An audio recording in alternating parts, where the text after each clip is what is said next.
느헤미야서 4장에 기록된 이 말씀을 통해서 하나님께서 주시는 은혜를 우리가 함께 나누기를 원합니다.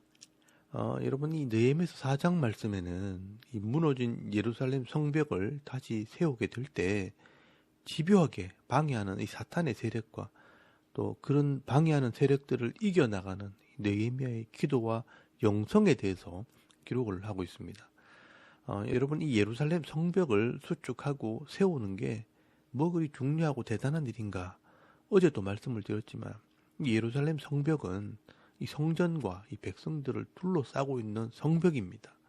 그러므로 이 예루살렘 성은 영적으로 이 하나님 나라의 백성들, 이 교회와 성도들을 상징하는 것입니다. 그래서 요한계시록에 보시면 예루살렘 성을 어린 양의 거룩한 신부라고 소개를 합니다. 이 어린 양의 신부는 신약교회 성도들을 말하는 것입니다. 그래서 이 구약에서도 이 성벽을 건축하는 것을 자세히 설명을 하고 기록을 하고 있는 것은 이 예루살렘 성벽이 이 땅에서 구별된 장소, 교회와 교회 공동체를 상징하기 때문에 하나님께서 그 성벽을 세우는 것을 도와주시는 것입니다. 반면에 이 사탄의 세력은 이 땅에 거룩한 공동체가 세워지는 것을 싫어하기 때문에 끊임없이 방해를 하는 것입니다. 앞으로 이 사탄이 얼마나 집요하게 또 다양한 방법으로 이 방해를 하는지를 보시게 될 것입니다. 여러분, 오늘 이 느헤미야서 4장 말씀에는요, 제일 먼저 이 대적들이 말로 방해를 합니다. 1절에서 3절까지 말씀에 보시면 산발랏과 도비아를 통해 말로 비난을 합니다. 그들이 했던 말들을 모아놓은 것입니다. 여러분, 1절에서 2절까지 말씀에는요, 산발랏이 말을 합니다. 산발랏이 우리가 성을 건축한다 함을 듣고 크게 분노하여 유다 사람들을 비웃으며 자기 형제들과 사마리아 군대 앞에서 일러 말하되 이 미약한 유다 사람들이 하는 일이 무엇이냐? 스스로 견고하게 하려는가? 제사를 드리려는가? 하루의 일을 마치려는가? 이 불탄 돌을 흙더미에서 다시 일으키려는가 하고 라고 말씀을 합니다. 여러분, 여기 보시면 이 도비아가 분을 내는 것을 보게 됩니다. 여러분이 하나님 나라의 일을 하는 걸 보고 분을 낸다는 것은 하나님의 사람이 아닌 것입니다. 여러분, 히브리서 12장 14절 말씀에 보시면 모든 사람과 더불어 화평함과 거룩함을 따르라. 이것이 없이는 아무도 주를 보지 못하리라 라고 말씀을 합니다. 여러분, 하나님과 함께하는 사람들은 화목하게 되고 화평하게 되어 있는 겁니다. 근데 이 도비아는 분을 내면서 이 사람들을 비난하기 시작하는 겁니다. 또 3절 말씀에는요, 이 도비아가 말을 합니다. 암몬 사람 도비아는 곁에 있다가 이르되 그들이 건축하는 돌 성벽은 여호가 올라가도 곧 무너지리라 하더라 라고 말씀을 합니다. 여러분, 이 사람은 다르지만 그 속에서 말하는 이 사탄은 똑같은 것입니다. 그런데 이 말들을 들어보면 다 느헤미야와 유다 사람들을 조롱하는 말이고 화를 나게 하는 말이고 또 힘 빠지게 하는 말들입니다. 바벨론 포로에서 돌아온 너희들이 뭘 하겠어? 저거 하루아침에 끝나. 흙더미 속에서 무슨 일을 한다 그래. 여우가 올라가도 무너지겠다. 그러면서 막 조롱을 하는 것입니다. 여러분, 우리가 말씀대로 신앙생활을 하고 또 교회를 섬기려고 하면요, 이렇게 사탄이 말로 공격을 하기 시작합니다. 사람들을 통해 힘 빠지는 말, 마음에 상처를 주는 말, 화를 나게 하는 말, 이런 말들을 하는 것입니다. 네가 뭔데 봉사를 해? 네가 한다고 이 세상이 달라지고 교회가 달라지나? 얼마 못 갈 거다. 이런 힘 빠지는 말, 화나게 하는 말을 해서 방해를 하는 것입니다. 그런데 여러분, 느헤미야가 이런 말을 들을 때 감정적으로 대하지 않습니다. 우리가 이것을 알아야 합니다. 이 느헤미야는요, 이것을 신앙적으로 생각을 하게 됩니다. 하나님께서는 우리의 소리를 다 듣고 계시다는 것을 기억하고 있다는 것입니다. 그래서 이 느헤미야는 저들이 기분 나쁜 말을 하고 또 안 좋은 소문을 퍼뜨려도 같이 대응하거나 맞서 싸우지 않습니다. 그러면 이 느헤미야는 어떻게 하느냐? 사람들에게 말하지 않고요, 하나님께 모든 것을 말하는 것입니다. 여러분, 4절 말씀을 잘 보시기 바랍니다. 우리 하나님이여 들으시옵소서. 우리가 업신여김을 당하나이다. 원하건대 그들이 욕하는 것을 자기들의 머리에 돌리사 노략거리가 되어 이방에 사로잡히게 하시고 주 앞에서 그들의 악을 덮어두지 마시며 그들의 죄를 도말하지 마옵소서. 그들이 건축하는 자 앞에서 주를 노하시게 하였음이니이다 라고 기도를 합니다. 하나님께서 저들이 하는 말을 들으시고 저들이 욕하는 것이 저들의 머리에 돌아가게 하옵소서. 여러분, 이게 느헤미야의 믿음입니다. 하나님께서 우리를 보시고 계시고요, 또 우리의 소리를 다 듣고 계신다는 것입니다. 그래서 여러분, 이 신앙은요, 감정보다는 이성이 앞서야 하는 것입니다. 감정을 무시하지 않지만 이 감정이 앞서게 되면 판단력을 잃어버릴 수 있습니다. 그래서 이 내 감정을 잘 다스리고 또 이성으로 말씀을 내 마음에 채울 때 이 사탄의 공격을 이길 수 있는 것입니다. 그리고 여러분, 5절 말씀에는 저들의 악을 하나님이 심판해 달라는 것입니다. 성도를 대적하는 것은 하나님을 대적하는 것이나 마찬가지이기 때문에 그들의 이 죄를 도말하지 말아달라라고 호소를 하는 것입니다. 만약 느헤미야가 감정적으로 이 사람들을 대적하고 화가 나서 싸움을 하고 언성을 높이고 난리를 치게 되면 이 백성들이요, 불안해지고 이 편 저편 갈리게 되고 난리가 나는 것입니다. 그러면 결국 일도 안 되고 이 백성들이 어려워지는 것입니다. 여러분, 사탄은요, 이것을 노리는 것입니다. 여러분, 신앙은 결국 하나님께 맡기는 것, 하나님을 의지하는 것입니다. 느헤미야가 이렇게 하나님께 기도하고 호소할 때 하나님께서 이 백성들에게 은혜를 베풀어 주시고 이 대적들을 막아주십니다.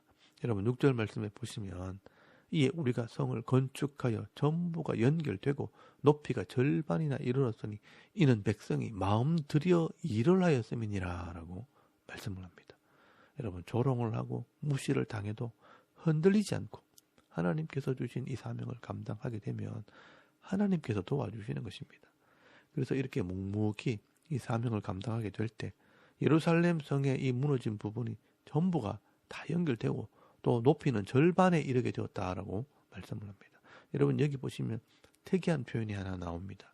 백성들이 마음 들여 일을 하였다. 이 백성들이 마음으로 일을 했다 하는 것입니다. 여러분, 이 느헤미야가 이렇게 흔들리지 않고 믿음에 서서 하나님께 기도하며 이 백성들을 격려했더니 백성들이 마음으로 일을 했다는 것입니다. 여러분, 이런 모습을 오늘날 이 교회 지도자들이 좀 배워야 할 일이고요, 또 기도하는 사람들이 해야 할 일입니다. 좀 교회에서 어려운 일이 생겨도 하나님께서 다 아신다, 하나님께서 악한 자들은 심판하신다, 기도하면서 나아가면 이 성도들이요, 마음으로 일을 하는 것입니다. 여러분, 이렇게 하나님의 일들이 계속 진행이 되어질 때 결국 사탄은 더 열받는 것입니다. 여러분, 7절 말씀에 보시면 산발락과 도비아와 아라비아 사람들과 암몬 사람들이 일이 잘 되니까 심히 분노하였다라고 말씀을 합니다. 그리고 더 악한 방법으로 방해를 하기 시작합니다. 여러분, 8절 말씀에 보시면 다 함께 꾀하기를 예루살렘으로 가서 치고 그곳을 요란하게 하자 하기로라고 말씀을 합니다. 이제는 아예 이 사람들이 힘을 합쳐서 사람들을 치고 요란하게 하자라는 말은 전쟁을 하자라고 말하는 것입니다. 이제는 무력을 동원해서라도 방해를 하자는 것입니다. 여러분, 이때 느헤미야가 어떻게 하느냐? 여러분, 9절 말씀에 보시면 우리가 우리 하나님께 기도하며 그들로 말미암아 파수꾼을 두어 주야로 방비하는데 라고 말씀을 합니다. 하나님께 기도하면서 싸움이 일어나기 전에 미리 방비하자는 것입니다. 그러나 이 대적들이요, 이 백성들을 찾아다니면서 위협을 합니다. 여러분, 11절 말씀에 보시면 우리의 원수들은 이르기를 그들이 알지 못하고 보지 못하는 사이에 우리가 그들 가운데 달려 들어가서 살육하여 역사를 그치게 하리라. 12절 말씀에는 그 원수들의 근처에 거주하는 유다 사람들도 그 각처에서 와서 10번이나 우리에게 말하기를 너희가 우리에게로 와야 하리라 하기로라고 말씀을 합니다. 이 방해하는 사람들이요, 실제로 10번이나 찾아와서 죽여버리겠다라고 이 백성들을 위협하는 것입니다. 이 백성들을 두렵게 해서 일을 못하게 하는 것입니다. 그때 이 느헤미야가요, 이 백성들이 두려워하지 않도록 13절 말씀에 보시면 칼과 창과 활을 가지고 경비를 서게 합니다. 이 백성들이 두려워하지 않도록 보여주는 것입니다. 그리고 14절 말씀을 잘 보시기 바랍니다.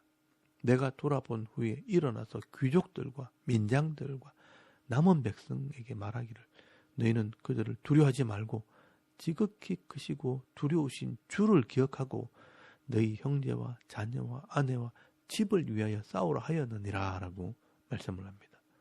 그들을 두려워하지 말고 지극히 크시고 두려우신 주를 기억해라. 이게 느헤미야의 믿음입니다. 그래서 15절 말씀에 하나님께서 그들의 꾀를 패하셨다라고 말씀을 합니다. 그리고 지금 이 느헤미야가 하는 것을 보면 기도만 하는 것이 아니라 실제로 할 수 있는 최선의 방법을 동원하는 것을 보게 됩니다. 여러분 16절 말씀에 보시면 그때부터 내수와 사람들의 절반은 일하고 절반은 갑옷을 입고 창과 방패와 활을 가지고 민장은 유다 온 족속의 뒤에 있었으며 라고 말씀을 합니다. 18절 말씀에는요. 멀리 있는 사람들이 소리를 들을 수 있도록 나팔수를 배치합니다. 그리고 21절 말씀에도 보시면 이 절반은 동틀 때부터 별이 나기까지 창을 들고 보초를 서고 또 절반은 일을 하고 교대로 보초도 서고 성벽 공사도 진행을 하는 것입니다. 23절 말씀에는요. 이 느헤미야나 백성들이 옷을 벗지 않고 잠을 자기도 합니다. 이렇게 자신들이 할 수 있는 최선의 방법을 다해서 헌신을 하게 될 때 하나님께서 그들에게 은혜를 베풀어 주시는 것입니다. 여러분 이렇게 하나님의 일을 하는 것, 이 교회를 세우는 일, 세상 속에서 이 거룩한 공동체를 세우는 일은 쉬운 일이 아닙니다. 그렇기 때문에 이런 느헤미야의 모습은 오늘 우리들에게 좋은 모델이 되는 것입니다. 하나님께서 우리를 보고 계시다는 것을 기억하고 늘 깨어 기도하고 또 게으르지 말고 늘 최선을 다하는 삶, 성실한 삶을 살아야 하는 것입니다. 여러분 이 영성과 이 믿음은 기도만 하는 것이 아니라 성경만 보고 있는 것이 아니라 성실함으로 최선을 다하는 이 삶을 살아나가야 되는 것입니다. 그렇게 할 때 하나님께서 지켜주시고 은혜 베풀어 주시고 고난 속에서도 기쁨과 평안을 누리게 하시는 것입니다. 여러분 오늘 이 느헤미야의 이 기도와 영성과 이 삶을 통해 이 사탄의 세력을 이겨나가는 이 모습들을 보면서 우리의 삶을 한번 돌아보시기 바랍니다. 오늘 저와 여러분도 얼렁뚱땅 흉내만 내는 그런 기독교인이 아니라 정말 이 느헤미야처럼 삶 속에서 하나님의 살아계심을 체험하고 또 하나님께서 주시는 이런 기쁨과 평안을 누리면서 살아가는 저와 여러분의 이런 영적인 삶의 모습이 되실 수 있기를 주의 이름으로 축원합니다. 아멘. 우리 잠깐 기도드리겠습니다. 오늘도 이 세상 속에서 깨어 기도하고 하나님과 동행하는 성도가 되게 없어서 이 대한민국과 섬기는 교회와 이 성도들을 위해 또 여러분의 가정과 자녀들을 위해서 또 이 개인의 기도 제목을 따라 잠깐이라도 기도하고 오늘 하루 삶을 또 시작할 수 있길 바랍니다. 다 같이 우리 하나님께 한번 기도드리겠습니다. 살아계신 하나님, 은혜를 참 감사합니다. 오늘도 이 아침에 우리가 하나님을 예배하게 하시고